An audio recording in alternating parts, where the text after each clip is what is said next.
This is Dispatches from Myrtle Beach with Charles Neal and my son Link from Good Mythical Morning. How you doing, son? I'm doing good, Dad. It's always good to see you. You look like you're doing good. Yeah, doing good. Yeah. I got a little question to ask you. I kind of dressed up for the day for some reason. Do you know what the day is? For some reason?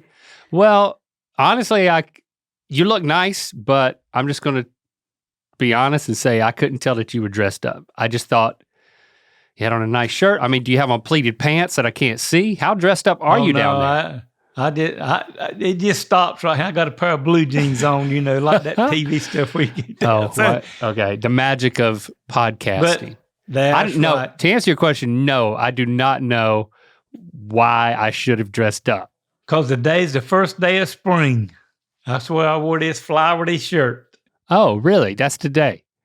As of at the recording day. This is not the pretend day. This is our real day. That's the recording day. That's right. The day it comes out. But when we recorded this, the day is the first day of spring. But it don't feel much like spring here today. But I was looking through my weather app, and I put other cities in it. I got Fuquay Arena in there. Just if I still lived there, what would the weather be like right now? And then I was like, well, if I went to Fiji again, what would the weather be like right now? Oh, yeah. So I was thinking maybe I need to put Myrtle Beach on my weather app just so I can keep an eye on how things are going there. That'll be all right. Happy start to spring. I'll let you know. Yeah, you'll let me know. I don't need to do that. We keep doing this podcast. You'll know everything about Myrtle Beach. So that's the goal. That's the goal. That's the goal. Or we could just make this podcast only about talking about the weather. There's something ironic about that. Like, well, I talk to my dad pretty much every week, but all we talk about is the weather. We could do that. We could just limit. Because how exciting could we make the weather? We could probably make it pretty exciting. That's right. But we don't have to. But we got better things to do for all our Myrtle Beasts we got to go over and do today. We got some stuff to go over that's going to really make them exciting. Oh, that's a tease. Besides the first day of spring. Yep. You talk about the weather, though. I mean, I'm basking in the LA. It's still rainy here, but and here I am talking about the weather still. Yeah. But I just came off a snow week. We went skiing. We went to Park City, Utah. So I got to give you a little update on that. We had a good time. Yeah, I want to know because I text you because I was worried about Lily where she goes to school at because where she goes is up above y'all and they were having all that snow and that rain and flooding and all that stuff. You text me back and said, "Don't worry, we snow skiing in Utah. We're in good shape." I said, all right, then. Don't worry, Dad. We're fine. We were up in Utah. We were skiing just like I told you. Didn't even know that California was still having weather. So you went snow skiing with all the family, and more than that. We took a crowd. There was 10 of us.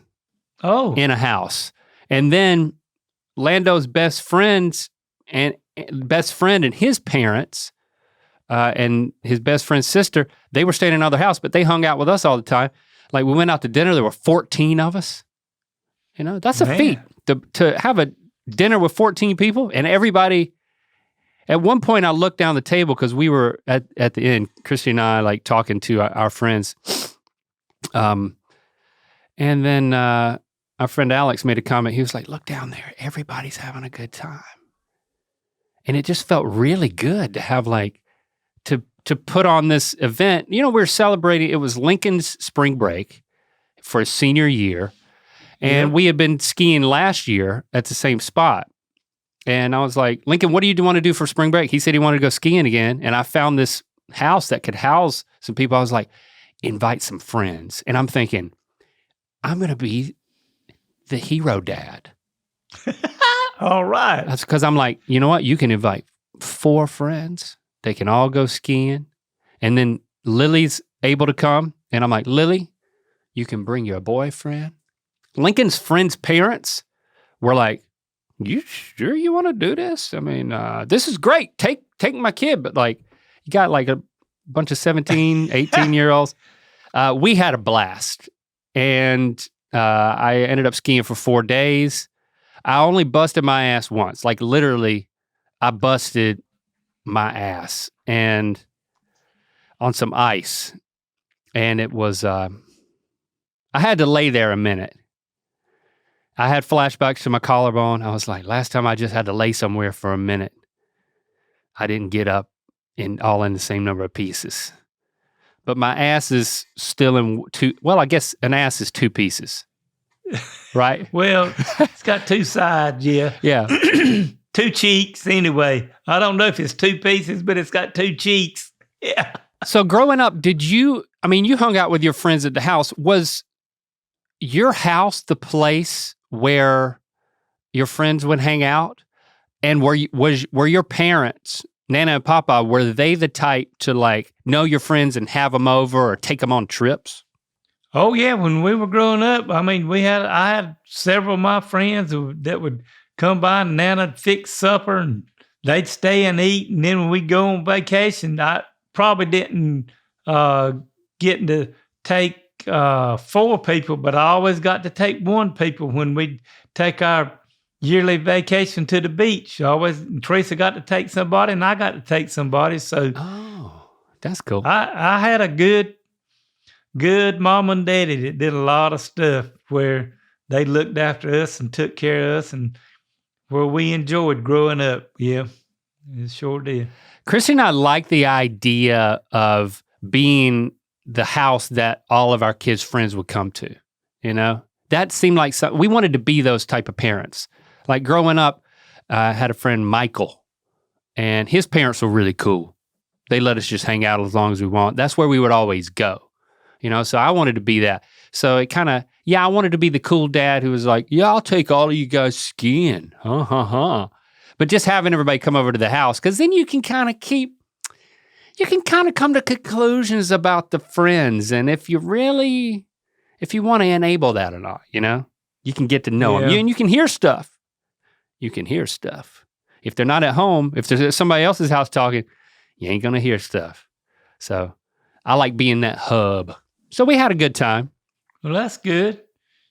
We were getting ready for the St. Patrick's Day Festival with Nancy. Yeah. And she had a great day, and I had 4 different people to come in and that recognize you. To come to get a picture with me and talk to me and some different stuff. And Stuart from the guy that works for the tourism department at Myrtle Beach. Oh yeah, he come to see me. Me and him talked for a while. So it was a good day for me, and it was a good day for Nancy. So now, when all these people would come to see you, and they got a picture, would you insist that they buy some jewelry before you take a picture? I didn't have to tell them a thing. The ladies that came by themselves or either with their husbands, they bought some jewelry. Okay, good. So I didn't even have to worry about it. They was already, hey, that jewelry draw them ladies right on in, and they knew that.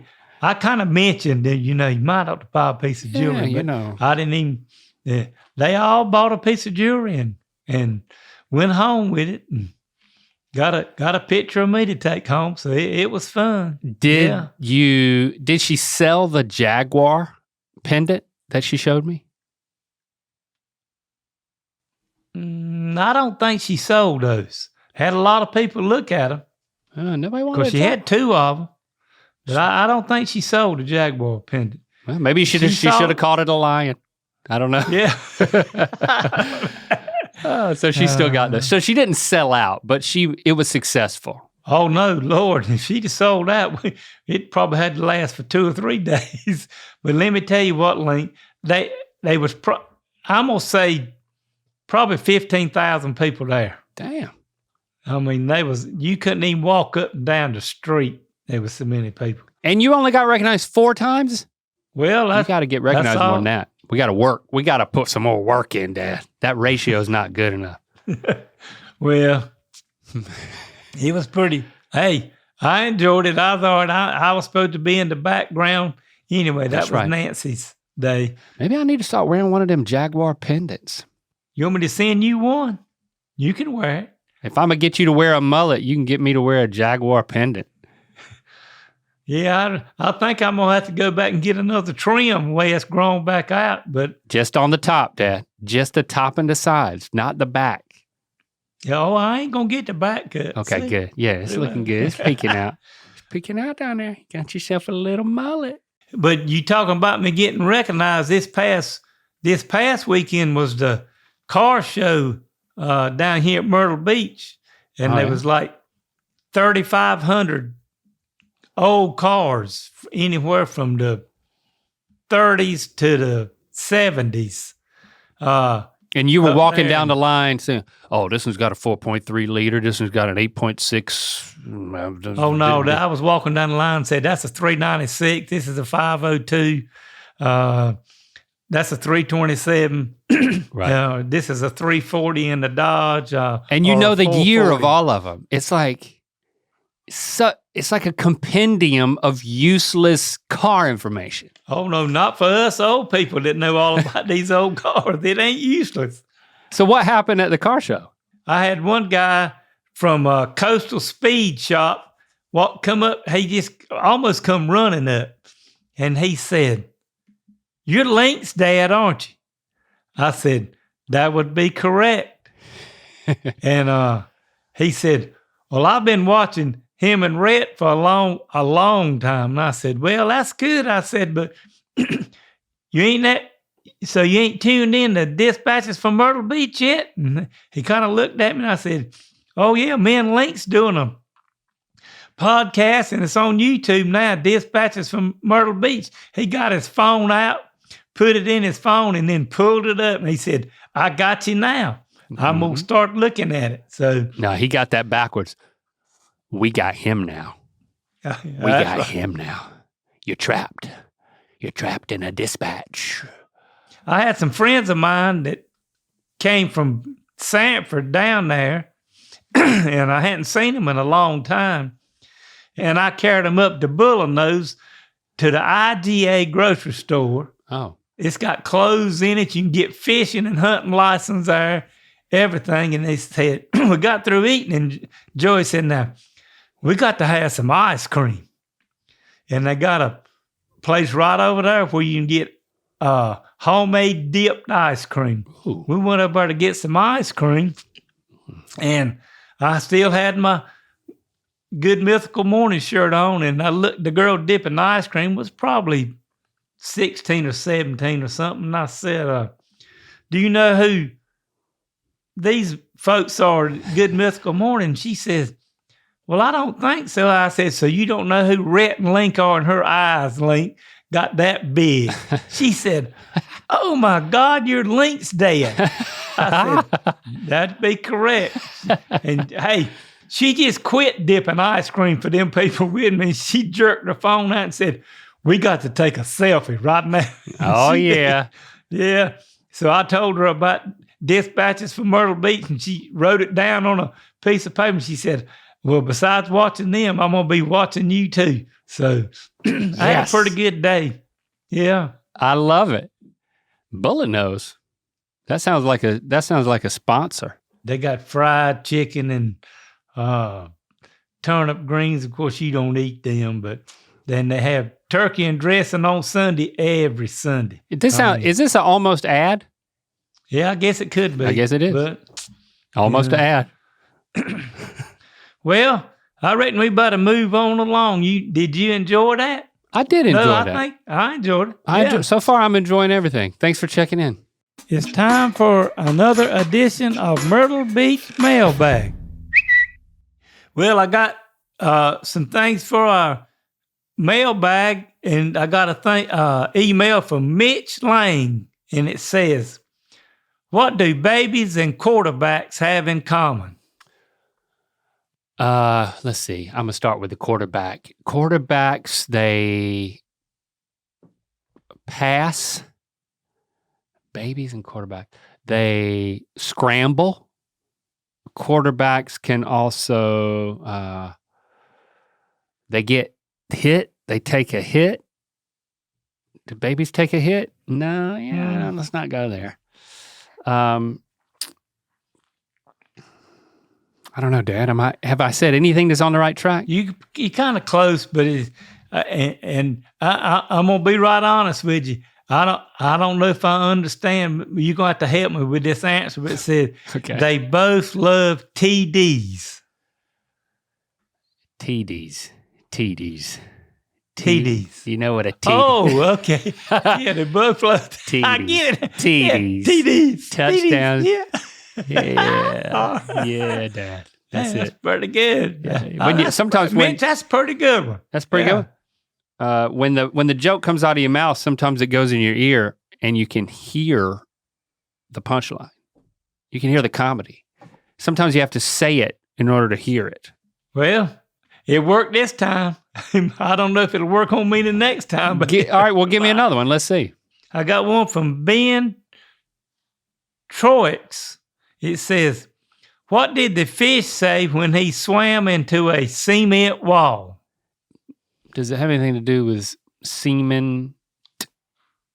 Okay, good. No, not this time. Yeah, I mean, I gotta ask. Right? When you say, I don't know. What did the fish say when he ran into a cement wall? Damn. Because, that's. See? I got that one. You came out of your mouth, it went into my ear, and I got it. That's good. Okay, I got one from Margaret, and it's just something that they want me and you to let them know. It says, what would you both put in your dream homes? Oh, dream home. I mean, I feel like you kind of built your dream home. Kind of. I mean, you designed your home from the ground up, but I mean, would you call it your dream home? Oh, yeah. Well, yeah, I kind of had a hard time with this one, but I got a few things that if I could do it again, I'd have to have another walk-in closet somewhere. So I'd have a walk-in closet and Nancy'd have a walk-in closet. Oh, yeah. Me and Christy, we share a walk-in closet, and I swear, I mean, she keeps using my part of the closet. We have these things that, like, you'll pull them out, and then you can hang clothes on them temporarily. And you might hang one or two things when you're like, oh, I'm gonna pick out this outfit. And I got one of those, and she's got one of those. It's a nice little walk-in closet. And then, lo and behold, she's always hanging stuff on mine. Her hanger has 18 things on it. And then over on my hanger, my stuff's getting pushed on the floor. She's hanging stuff over there. And then I walk out of the closet, and we have a couple of chairs in our bedroom. And dadgum, if she's not always draping something, I said, Chrissy, you are a serial drapist. Every time I turn around, like, I see what you wore yesterday, and she's clean too, and she's organized. And it baffles me that she would drape so much. It's like I don't even know this woman that I married. Because the biggest compatibility we got, I think, we have a lot of compatibility, but like being orderly is I think we've saved a bunch of anguish because we both have the same standards about like order, organization, and cleanliness. And when you're living with somebody, that goes a long way, you know? Oh, yeah. But here she is. Nancy's kind of... I don't know what she's doing, draping. Well, my side, I do get that, I got a double rack. One rack's up here, and it's got all my shirts on it. Okay. And my sports coats for, like, to wear to church, and then I switch them out to a closet and the other for bedroom seasons. for season stuff. Okay. But then on the bottoms, I got my pants and my shorts hanging up. And then I go in there one day and I say, hell, them ain't my pants. Right. That ain't my coat. And it's down there where all my blue jeans and stuff are. And here she snuck her blue jeans and blue jean jacket down there on the bottom. Like, you don't need that area. It's called closet creep. The clothes just creep on over. We need to have our own walk-in closets. What else are you going to put in your dream home? Well, I think you've got one outside, but I would love to have a hot tub. I'd love to have a hot tub. Wow. So when I come home from working sometimes, just turn that thing on, get in it, and just let these old bones get relaxed and get in there and just soak. Have a nice soaking time in it. So, Dad, you need a hot tub, man. You need a hot tub. And, oh, gosh. Like, you know what? And you got something that I want, an elevator. Oh, yeah. Dream home got to have an elevator, y'all. Don't skimp. Get yourself an elevator like Dad's got. So I got the hot tub. You got the elevator. I'd want an elevator. Yeah. Because building it from the ground, you rebuilt a home, the one that burned down. You had rebuilt that thing. What we talked about, that was from 1905 or something. Yep. So like you had that kind of a dream home. Now you have like the beach dream home. You've been through a few dream homes. That's kind of nice. Yeah. Yeah, it sure is, man. Maybe a fireman pole, a fireman's pole. A quick way to get down from our bedroom. Yeah, and hey, you'd have that put in out there on the back, the deck out back, and slide down to the swimming pool. I could get a slide put in down into the swimming pool. That would be awesome. Oh, yeah, that's another idea. So you got a lot of ideas where you can venture into and see what you can talk Christy into about. yeah, she's in charge of all that. That's true. If you haven't heard, Dispatches from Myrtle Beach isn't the only podcast that has a YouTube channel. A Hot Dog is a Sandwich also has its own channel now too, separate from Mythical Kitchen. Episodes drop every Friday with clips from the episodes dropping every Sunday. Head over to youtube.com/@a-hot-dog-is-a-sandwich and make sure to subscribe so you never miss new content. Tara said, what was one of your favorite road trips you've ever taken? Tell me about a road trip. I love a good road trip.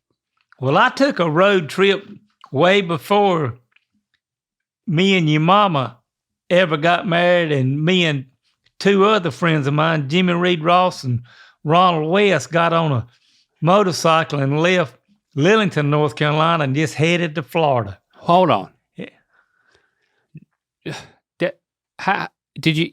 All three of you on one motorcycle? Oh no, we all had a motorcycle. Okay. You made it sound like all three of you were on one motorcycle. Oh no. How old were you? What are you talking about? About 18. Oh wow. We just packed up one day and got a couple pair of blue jeans and some shirts and got some stuff and rolled them up and got a sleeping bag and rolled it up and headed to Florida and said, we're going to go all the way to where you live. We're going to get all the way to Los Angeles. What? Hold on. Florida's not on the way to Los Angeles. Oh, it is. If you're going to go to Florida and go across, then get on Highway 10 and just take your time, because we didn't have enough money just to go to Los Angeles. We had to stop and work and make a little extra money and do some stuff while we were going. You would get jobs? Yeah. What? We didn't have a lot of money. We probably didn't have $300 to our names when we left. So what did you do? I worked at a gas station a couple of times and as a mechanic and working on cars and doing different stuff. And where? I can't even remember. One place was in Georgia and one place was down in Florida where we stopped and stayed, 3 or 4 or 5 days. And how do you do that? You just drive up, like I'm going to get, what kind of motorcycle are we talking about? Well, I had a Honda 550 4, and the other 2 boys had Harley Davidsons. Okay. And you would pull up your Honda 554 up to a gas station to get gas and be like, I can't afford this gas. You mind if I work here for a few days? And they're like, sure. Do you know how to fix stuff? You can be a mechanic too. What? How does that happen? I didn't just pull up and get gas. I had enough sense to, I had enough money to pay for what gas I was getting, so I wouldn't get shot if I couldn't find something to do. But you could, it was, back then it's kind of like it is now. You go by all these places and it says help wanted. Oh. Well, you'd kind of look and see, and they'd have a little sign stuck up there needing some help. And I'd ask them what they needed. And, I told them what I was doing, and they'd let me work a while. But and they pay you like in cash. Oh, yeah. And then you would be like in the breeze. Gone again. Then be gone again, driving for, 3 or 4 or 5 days. But we made it all the way to Texas. But before we got to Texas, we stopped one night in a park in Louisiana. Okay. Took our sleeping bags off and was laid down and it was like a state park or something. And we was laying down sleeping, and me and Jimmy Reed was sleeping pretty close to one another, and Ronald was over to us, and Ronald was Ronald West was he still was a big boy. Okay, big boy. And I'm about 6'4". Oh. And we got woke up by a Louisiana highway patrolman. Uh-oh. And the words out of his mouth was, do you know where you boys are? And I said, well, I think we're in Louisiana. We're trying to get to Texas. You didn't even know what state you were in. He said, well, all I can tell you is we don't allow people that ain't from around here to be sleeping in our parks. Oh. And the best thing for y'all to do is get up and be gone from here. Me and Jimmy Reed got up, wrapped our sleeping bags around the sickle bar on the back seat. Yeah. And got what little bit, and we didn't have much. And we left Ronald laying on the ground. Big boy. And I looked up in a little while, and you could see a little headlight coming down the road. And me and Jimmy Reed slowed down, and I said, if we let him catch us, he's probably going to beat the hell out of both of us. You just ditched him. So we went on down the road, and we finally got into Texas, and we stopped, because we didn't stop before we got to Texas, I'm telling you. And we pulled over, and Ronald finally pulled up, and he says, I'm going to kill both of y'all. I thought you were going to tell me that the highway patrol guy, that you were like, well, could you use a little help? I could become a highway patrol for a day or two, No, but we left and went on into Texas, and I got there, and I stayed about 2 days, and I told Ronald and Jimmy Reed, I said, boys, I about had all this, and this has been about 3 months. 3 months? I said, yeah. It took you 3 months to get to Texas. Yeah. Good God, man. I mean, we stopped and worked and had to make some money to make it where we was going, and had to make money to eat. We got man, that's amazing. Did you journal? No. It's all in my head. I think I knew the answer to that as I was asking it. It's like, every night I would pull out my sleeping bag and my journal. But that's an adventure, Dad. When you did it, did you feel like I'm just grabbing life by the horns, that I'm doing this for the adventure of it? Was it built up in your mind? Or was it just, we'll just go for a road trip. We might find some work along the way. Was it a big deal? It wasn't really a big deal. It was years later, and like now, it's a it's a pretty big deal to think we were that stupid to leave and not have enough money to make it from one week to the next. But hey, that was back in the 70s, you said. In the early 70s, where you could go and not worry about getting shot, except for maybe by the Louisiana Highway Patrolman or something, or getting locked up. Did you find any love, like a little bit of romance? Because that's the type of thing. It's like, oh, honey, I'm just blowing through town. I'll be here for a few days, and then I'm gonna put it in the wind. My hat don't hang on the same nail too long. You know what I'm saying? We went to a bar or two, while we was gone, and met a lot of nice people and stuff. But didn't really get hooked up with anybody because we weren't going to be there long enough to do that. I mean, we had to just kind of keep on getting trucking. It. Yeah. I love that you did that and that you survived and Big Boy didn't kill you. No. So when you decided to turn around and come back, they were with that? They were like, all right, we'll go back too, or did they go on to LA? Oh, no, they stayed. And as a matter of fact, Ronald West ended up staying and living and working on a ranch out there that had cows and stuff on it. Really? For, I think, about 3 years before he ever came back home. Wow. So do you regret turning around? No, I was ready to get back and get some good home cooking. Mm-hmm. Get back to those turnips. Yeah. That's wild, Dad. I mean, that's almost hobo. You were almost hoboing it. Well, sometimes when you're young, you do stuff and just go with it. And I ain't never regretted it, so it was a good thing. That's pretty cool. That's badass. Well, Link, we've talked about a lot of stuff today, and I had some stuff that I wanted us to go over, but we're gonna save that to another time because we had such a good time today, didn't we? Talking about trips and your trips and everything. Yeah. Well, it ain't like we got to be right on a schedule about anything. We can get right back into what people send us and what we want to do next week. So. I love that. Yeah, when we got stuff to talk about, let's just talk about it. We'll get to Texas eventually. Oh, well, we've been to Texas. And one of us will make it to LA and work on a ranch. Yeah, Dad, save whatever you have planned. That'll give us something for next week.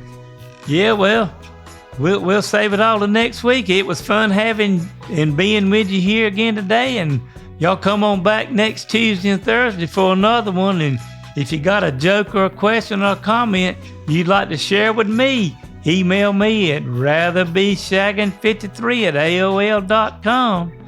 So have a great weekend, everyone, and we can't wait to spin and your whirl again. And next week we'll see what else we can get into. Mm-hmm. Get some adventure in your life. And if you don't have any, then we'll give it to you vicariously. Dispatches from Myrtle Beach. It's kind of a tagline. So have a good week. See you next week. Love you, son. Love you too. Bye. Guess he had somewhere to be. Yeah.